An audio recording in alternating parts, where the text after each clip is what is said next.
นี่คือดอกกระเหล่าหรือว่าดอกกะเหล่าแหละนี่ตอนเช้าวันนี้ผมพามาเบิ่งดอกกะเหล่าแหละเป็นอันนี้ดอกกะเหล่าแหละนี่ดอกกะเหล่ามันมูคำแหละนี่สีสันงามได้ดอกไม้เพิ่นดอกไม้ลุงมงคลเนี่ยเพิ่นปลูกไว้ในเฮือนแม่นี่ตอนเช้าวันนี้ผมพาปลาทองคำพาชมดอกกะเหล่าสวยงามอยู่ที่บ้านม่วงคำตำบลตะตานในดอกไม้ลุงมงคลได้เพิ่นปลูกไว้อันนี้ผู้ข้ามาเฮือนเพิ่นเห็นคักบึงแล้วก็ได้อันแมงผู้ก็หลายที่มาตอม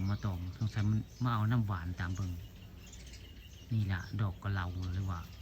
ดอกกะเหล่าแหละนี่ผู้ข้ากะหาก็เห็นในดอกงามแบบนี้เนาะ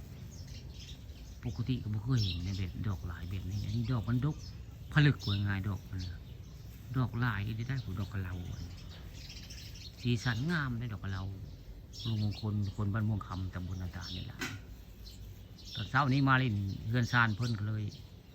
เอาภาพดอกไม้สวยงามในไม้บึ่งเนาะไม้บึ่งไม้ส้ม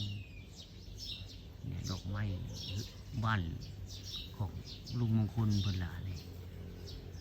กำลังสิพากันไปหาเห็ดเพาะภูผาพึ่งบ้านม่วงคำตำบลต่างๆนี่ที่พาเห็ดเพาะได้มื้อนี้แล้วก็สิไปเที่ยวทำคูบาเบียได้มื้อนี้สิไปทำคูบาเบียไปถ่ายหนังน้อยอยู่หลังทำคูบาเบีย